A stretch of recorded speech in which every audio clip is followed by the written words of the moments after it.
Et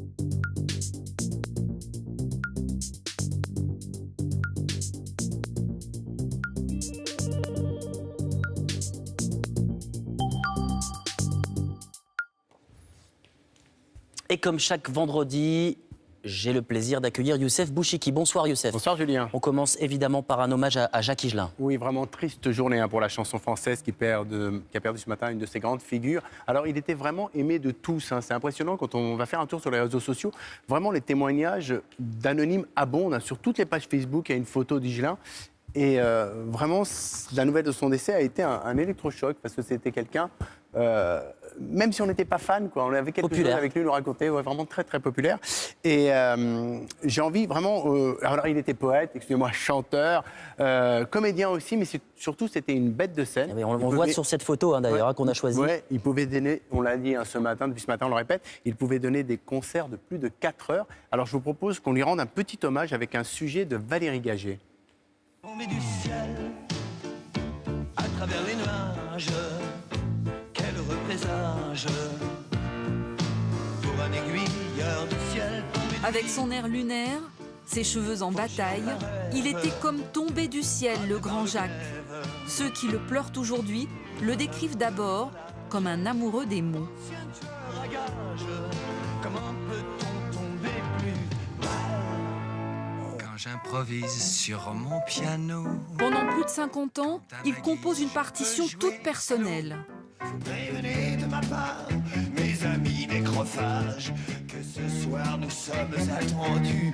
Il fait le pont entre la musique folk des années 70 et le rock'n'roll, éternellement inclassable. Alors pars, et surtout, ne te retourne pas. Il ne faut pas laisser prise pour te faire enfermer par qui que ce soit ou par quoi que ce soit. Il faut rester libre de ta pensée, libre penseur. Ses fans n'oublieront jamais son incroyable présence sur scène. Ses concerts duraient souvent de 3 à 4 heures, d'intenses moments de partage avec son public. Paris, New York, comme si vous y étiez. Une générosité folle, je veux dire, dans ses concerts, il se donnait d'une manière totale. Il jouait pas, il était comme ça, cette espèce de personnage super flamboyant. C'est une sorte de Charles Trenet rock'n'roll, quoi, finalement. Ce fou chantant était à la ville un homme de combat. Proche de la gauche, il répondait toujours présent quand il fallait manifester contre la misère, le mal-logement, notamment aux côtés de son ami, l'abbé Pierre.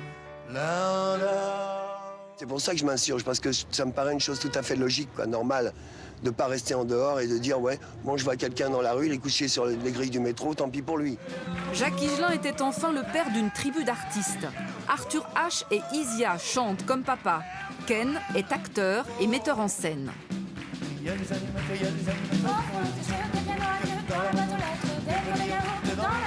Il leur laisse le goût du partage en héritage et ce qui était pour lui le plus important.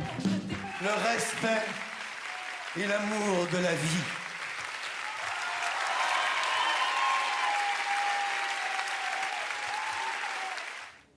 Ouais, vous voyez cet incroyable cliché qui illustre l'énergie qu'avait sur scène Jacques Higelin. On continue à évoquer la musique avec un autre poète, Charles Trenet. Ouais, un hommage avec ce coffret que Jacques Higelin aurait certainement adoré, ce coffret qui vient de sortir chez Warner. Je vous le confie, Julien. Et en fait, pourquoi ? Parce que pour la petite histoire, en fait, Jacques Higelin a fait sa première audition quand il avait 14 ans. Il est venu avec ses parents aux Trois Baudets devant Jacques Canetti et il s'est mis au piano. C'était déjà un virtuose et il a choisi des chansons de Charles Trenet pour cette première audition.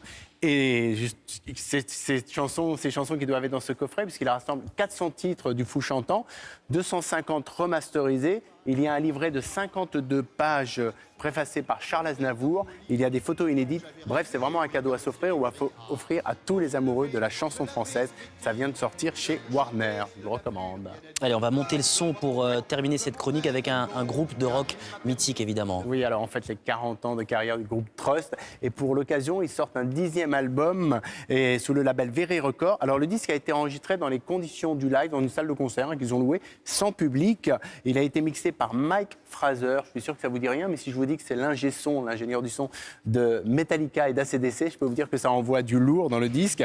Alors on retrouve certains titres qui ont un peu la veine de leur tube antisocial, notamment un titre qui s'appelle Démocratie 2SIE. Et je peux vous dire qu'à plus de 60 ans, ils ont encore la pêche sur scène, la preuve en image.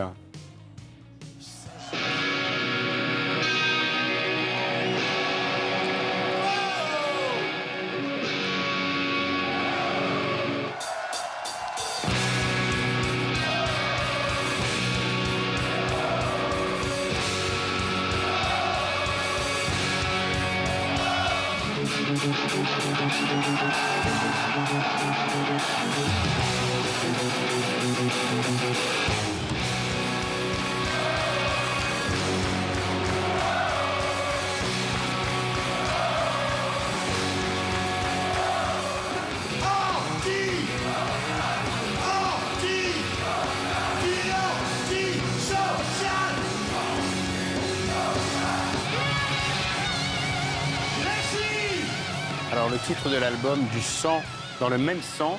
Alors il est sorti le 30 mars, il est déjà numéro 4 du top album, devant Florent Pagny, ça vous réjouit j'imagine. Alors ils feront la tournée des festivals en mai et il y aura une grosse tournée dans toute la France à la rentrée. Merci beaucoup Youssef. Je vais rejoindre une journaliste, elle aussi, qui est très rock'n'roll. N'est-ce pas Clémence? Le rappel des titres.